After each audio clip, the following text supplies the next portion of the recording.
Bismillahirrahmanirrahim. Assalamualaikum warahmatullahi wabarakatuh. Alhamdulillahirabbil alamin. Asyhadu an la ilaha illallah wahdahu la syarikalah wa asyhadu anna Muhammadan abduhu wa rasuluhu la nabiyya ba'da amma ba'du. Selamat pagi para civitas akademik mata kuliah manajemen sumber daya manusia di lingkungan UIN Sunan Kalijaga dan IAIN Bengkulu, khususnya pada prodi manajemen dakwah. Puji syukur kita aturkan kepada Allah Subhanahu wa taala karena kita mengetahui walau dalam kondisi wabah corona ini kita tetap wajib bersyukur. Setidaknya kita masih diberi kesempatan untuk kuliah melalui sistem online. Dan yang sebelumnya belum pernah kita laksanakan ya. Dan ini termasuk apresiasi kita kepada inisiator Mas Bayu Mitra. Ini beliau mencoba menginisiasi untuk melakukan perkuliahan online lintas universitas. Nah, ini yang pertama dilakukan di MD Indonesia. Semoga ini menjadi pionir dan kedepannya banyak lagi inovasi-inovasi terbaru di bidang pembelajaran. Nah, kemudian belakang itu selawat berikan salam buat Nabi junjungan kita, yakni Nabi besar Muhammad SAW.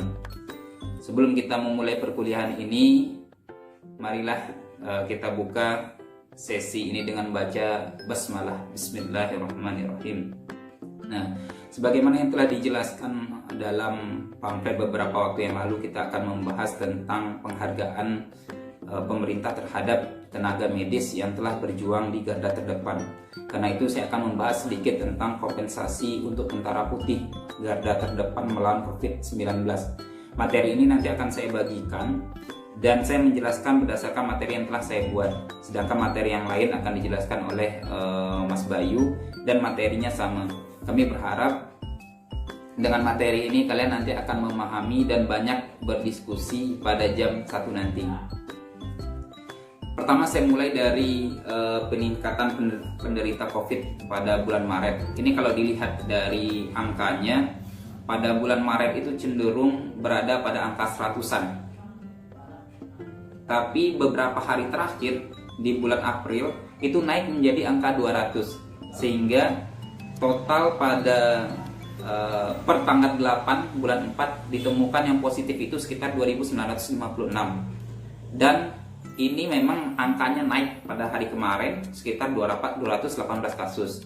Nah, banyak prediksi yang muncul dari para ahli di luar sana yang menjelaskan bahwa puncaknya nanti ada yang menjelaskan di bulan Mei, kemudian puncaknya juga ada yang menjelaskan di bulan Juni.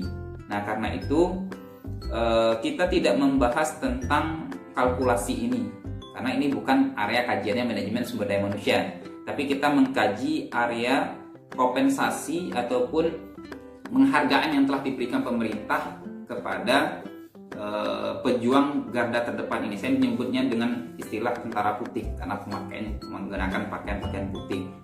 Yang pertama kita lihat dulu dari data tenaga medis dalam data COVID-19 ini.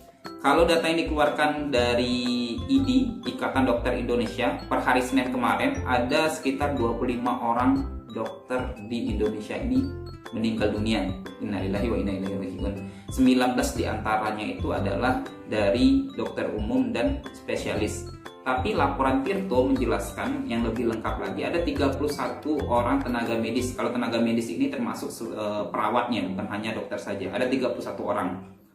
Dan menariknya adalah Dahlan Iskan ini mengatakan bahwa kalau di Amerika, Spanyol, Italia, termasuk Tiongkok atau daerah penyebar utama COVID sendiri, itu yang banyak meninggal adalah dari sisi citizenship-nya atau warga negaranya. Tapi di Indonesia ini justru yang terbanyak adalah tenaga medisnya. Ini menjadi suatu hal yang buruk bagi kita masyarakat Indonesia, dan ini angkanya kemungkinan akan terus bertambah. Karena dari laporan CNN mengabarkan bahwa ada sekitar 81 orang tenaga kesehatan yang telah terpapar. Itu baru di daerah DKI Jakarta saja. Hampir seluruh tenaga medis yang menangani COVID mengaku khawatir. Karena memang mereka mengatakan bahwa kami tidak ingin mati sia-sia. Karena itu mereka meminta seperti APD, alat pelindung diri, dan yang lain sebagainya. Nah, apa kebijakan pemerintah dalam mengatasi kekhawatiran para tenaga medis ini? Ataupun masyarakat Indonesia secara umumnya? Yang pertama, pemerintah telah memotong beberapa anggaran. Anggaran yang pertama adalah dari kementerian. Ini total anggaran yang digelontorkan untuk COVID-19 ada sekitar 405 triliun yang berasal dari APBD. Pemerintah memangkas sebagian besar kementerian, misalnya Kementerian Kemenristek-Dikti ini yang terbesar, yang awalnya digelontorkan sekitar 42 triliun menjadi 2 triliun, artinya ada 40 triliun pemotongan. Sedangkan Kementerian Agama yang awalnya 65 triliun menjadi 62,5 triliun, artinya hanya 2,5 triliun saja. Nah, akibat pemotongan ini memang banyak pekerjaan-pekerjaan kementerian yang tidak berjalan. Kemana uang ini akan disalurkan? Uang ini disalurkan berbagai macam kegiatan. Yang pertama seperti mengangkat sektor UMKM, memberikan insentif kepada tenaga medis yang sebentar lagi akan kita bahas, kemudian juga memberikan sembako, bantuan langsung tunai kepada rakyat-rakyat yang terkena dampaknya. Nah, untuk intensif sendiri, pemerintah mencanangkan beberapa kebijakan atau beberapa pola. Yang pertama, untuk dokter spesialis seperti spesialis paru, spesialis jantung yang memang langsung bekerja di garda terdepan, itu mereka mendapatkan sekitar 15 juta. Ini tentu di luar gaji pokoknya ya, atau gaji tunjangan kinerjanya, ini gaji yang lain 15 juta. Yang kedua, dokter umum sekitar 10 juta, bidan dan perawat yang biasa merawat pasien sekitar 7,5 juta, dan tenaga medis lainnya sekitar 5 juta. Ini juga dicanangkan termasuk cleaning service-nya yang ada di rumah sakit, kemudian yang pembawa makanan itu sekitar di bawah 5 juta. Mereka juga berjuang. Kemudian pemerintah juga memberikan asuransi kesehatan kepada tenaga medis yang mudah-mudahan tidak ya, yang meninggal dunia sekitar 300 juta.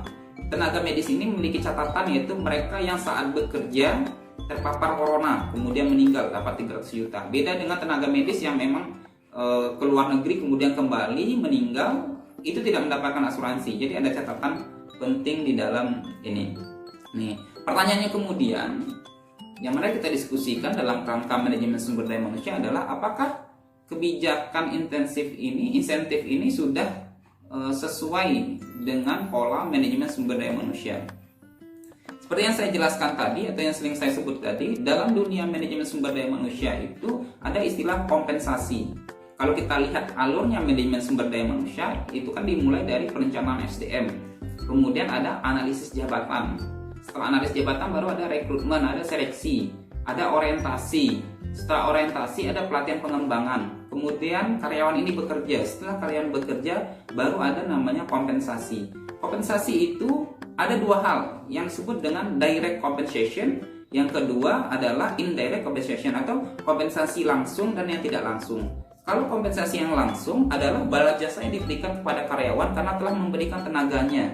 Ini biasanya berupa gaji atau upah. Kalau gaji itu biasanya per periodik ya, per bulan. Kalau upah itu biasanya harian. Kemudian juga termasuk bonus, termasuk juga insentif dalam kerangka kita ini. Kemudian ada tunjangan jabatan atau biasa dengan tunjangan kinerja. Yang kedua disebut dengan kompensasi tidak langsung.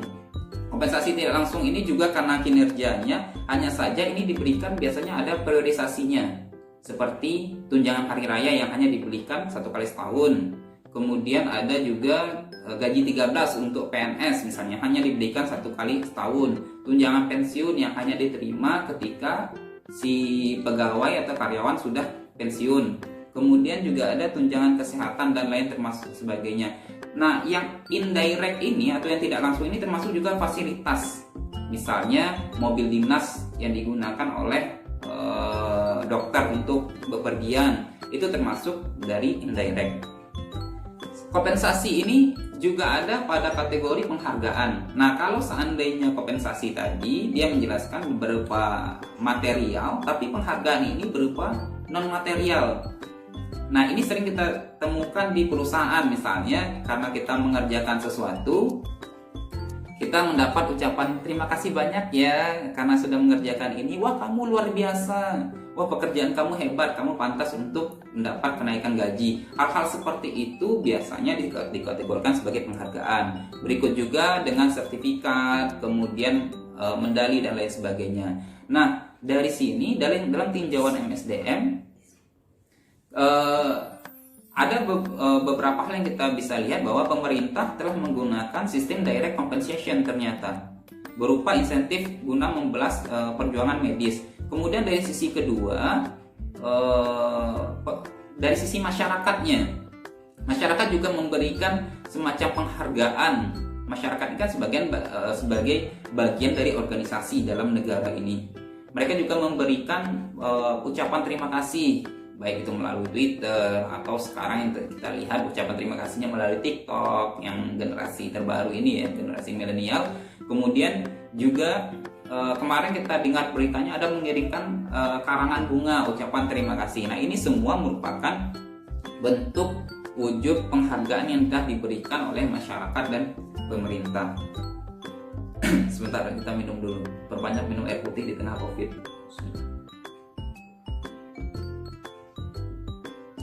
Pertanyaannya kemudian adalah, pantaskah angka-angka yang diberikan pemerintah itu kepada mereka yang memang berjuang di garis depan? Ini tantangannya adalah kematian. Sudahlah alat pelindung dirinya tidak cukup, ditambah mereka harus bekerja. Memang mereka mengatakan bahwa kami bekerja dengan sepenuh hati, tapi yang namanya kematian pasti ada kekhawatiran. Nah, ini kita melihat dari sisi uang yang mereka dapatkan. Pantas nggak mereka mendapatkan misalnya dokter spesialis 19 juta, dokter umum 10 juta, pantas nggak mereka mendapatkan? Kalau dari sisi teori ada dua azas yang dikemukakan. Yang pertama disebut dengan azas keadilan, yang kedua azas kelayakan dan kewajaran. Kalau azas keadilan ini adalah apa yang dikerjakan itu sesuai dengan uang yang didapatkan. Sedangkan kalau azas kelayakan atau kewajaran ini adalah apakah dana yang mereka dapatkan itu dari pemerintah sekitar 15 juta sesuai dengan kelayakan hidup yang mereka dapatkan, atau berupa mereka pernah menuntut ilmu tentang spesialis, kemudian apakah mereka bisa mendapatkan ganti rugi dari apa yang mereka perjuangkan. Nah, dari sini, dari tinjauan MSDM, maka pemerintah telah mengambil azas kelayakan dan kewajaran karena besarnya taruhan nyawa yang diberikan tanpa APD yang memadai. Jadi pemerintah itu melihat ketika dalam kondisi seperti ini 15 juta ini dianggap layak, dan ini sesuai dengan aturan pemerintah nomor 75 tahun 2019, itu ada perpresnya. Kemudian indikator dalam melihat dua azas ini ada sekitar 6, ini bisa dibaca nanti dari mahasiswa. Yang pertama ada beban kerja karyawan, produktivitasnya, pengalamannya atau sistem senioritasnya, kemudian penawaran dan permintaan. Ini adalah teoritisnya ya. Tapi dari sisi tenaga medis ini dalam memperjuangkan COVID, kita melihat bahwa ternyata pemerintah mengambil dari sisi indikator beban kerja yang mereka tanggung, karena kan mereka sistem shift dan mereka bekerja selama 24 jam. Kita melihat banyak foto atau video yang tersebar bagaimana mereka itu tidak boleh melepaskan alat pelindung dirinya, sehingga mereka itu harus tidur dengan menggunakan alat pelindung diri. Kemudian yang kedua, adanya tuntutan dari serikat kerja. Nah, serikat kerja dari Dokter Indonesia ini disebut dengan IDI, ini Ikatan Dokter Indonesia. Nah, IDI ini memang beberapa waktu yang lalu sebelum ada keluar insentif ini, mereka memang mendorong pemerintah. Kami sudah bekerja sedemikian rupa, apa nih yang diberikan oleh pemerintah terhadap kinerja. Karena dalam MSDM itu ada disebut dengan equity theory atau teori ekuitas, yaitu orang mau mengerjakan sesuatu karena dia tahu ada sesuatu di balik pekerjaannya. Apa itu yang di balik pekerjaannya? Itu adalah penghargaan tadi ataupun uang yang mereka dapatkan. Saya mau bekerja seperti ini karena ada uangnya. Nah, itu teori ekuitas. Sama seperti yang dilakukan oleh serikat kerja ini. Mereka mempertaruhkan nyawa, tapi mereka akan bertanya apa yang didapatkan selain dari kepuasan diri tentunya. Begitu juga dengan teori Abraham Maslow misalnya tentang hierarki kebutuhan. Itu kan pada tingkatan keempat sebelum aktualisasi diri ada penghargaan, artinya manusia itu mau bekerja tentang sesuatu atau mengerjakan sesuatu karena ada penghargaan yang akan dia dapatkan. Selanjutnya ini adalah slide terakhir karena janjinya dibuat video sekitar 7 menit, mungkin ini sudah lebih dari 7 menit. Mudah-mudahan dari pemaparan saya ini dan termasuk kalian membaca materi ini menjadi lebih paham tentang manajemen kompensasi di Indonesia.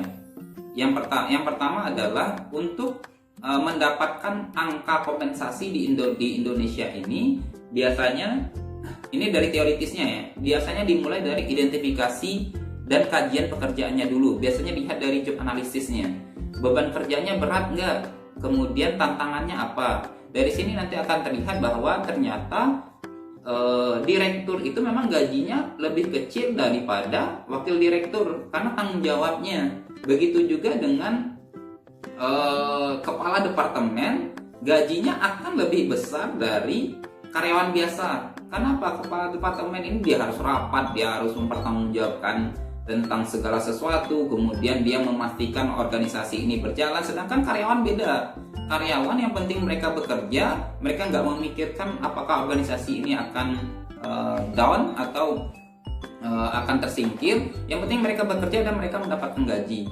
Nah, itu yang dimaksud dengan lihat dari beban kerjanya. Nah, beban pekerjaan ini nanti juga bisa dilihat dari sisi job description-nya. Artinya uraian jabatannya, berapa banyak uraian jabatan yang harus dia kerjakan setiap harinya. Kemudian ada kesamaan internal dengan mengacu pada job evaluation. Artinya ketika memberi kompensasi harus ada evaluasi kerjanya dulu. Si A ini bekerja sesuai dengan job description tadi enggak? Oh, ternyata dia bekerja sesuai dengan job description-nya, berarti dia layak untuk mendapatkan kompensasi atau tunjangan. Ketika mereka mengerjakan sesuatu, ternyata ada beberapa poin yang tidak mencapai target misalnya, artinya ini nanti akan mendapat pengurangan kompensasi. Yang ketiga adalah kesamaan dari eksternal. Artinya seseorang memberikan kompensasi, dia mengacu pada aturan-aturan yang ada di negara tersebut. Kalau kita biasanya mengenal istilah upah minimum regional. Nah, makanya untuk daerah Yogyakarta, gaji sekarang mungkin ada sekitar 1 juta. Kalau saya di tahun 2015 bekerja di salah satu perusahaan yang ada di Yogyakarta, itu gaji upah minimum regionalnya sekitar 1425. Itu tahun 2015. Ya tahu sekarang ya. Kalau di Bengkulu ini sudah mencapai 2 juta. Artinya per daerah itu memang mendapatkan gaji yang berbeda. Berbeda lagi misalnya untuk di Jakarta. Jakarta itu sudah tembus sekitar 3,7 juta.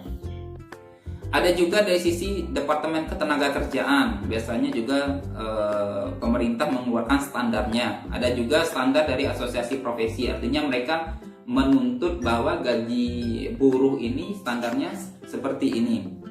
Yang terakhir adalah membandingkan antara standar eksternal tadi yang dari pemerintah dan dari profesi dengan kebijakan internal. Ini digabungkan maka muncullah jumlah kompensasi, jumlah gaji, jumlah tunjangan kinerja dan lain sebagainya. Apa poin yang dapat kita lihat dalam kasus COVID ini? Ditinjau dari MSDM, maka pemerintah menentukan besaran angka insentif ini dari sisi job analysis, yakni melihat deskripsi pekerjaan yang ditanggung oleh tenaga medis dan standar beban kerja. Jadi pemerintah melihat dari analisis kerjanya. Oh, ternyata ini kerjanya beresiko, makanya uangnya atau insentif yang didapatkan menjadi besar. Dari sisi kesamaan eksternal, pemerintah memang sudah mengeluarkan peraturan presiden atau Perpres nomor 75 tahun 2019 tentang penyesuaian tarif pekerja bukan penerima upah dan bukan pekerja. Ini bisa nanti dicek dasar dari pemerintah mengeluarkan angka-angka tersebut, jadi tidak sembarangan. Demikian penjelasan dari saya. Mungkin nanti kita akan dapat berdiskusi lebih panjang. Kami membuka pertanyaan pada jam 1 nanti. Ini bukan hanya pengampu, kami sebagai pengampu yang akan menjawab, tapi kami memberikan kalian kesempatan pada kalian dulu untuk membaca lebih banyak, kemudian bertanya dan berusaha menanggapi pertanyaan teman-temannya. Demikian, mudah-mudahan kita semua terhindar dari COVID-19 ini. Akhir kalam saya tutup dengan membaca Assalamualaikum warahmatullahi wabarakatuh. Salam sukses.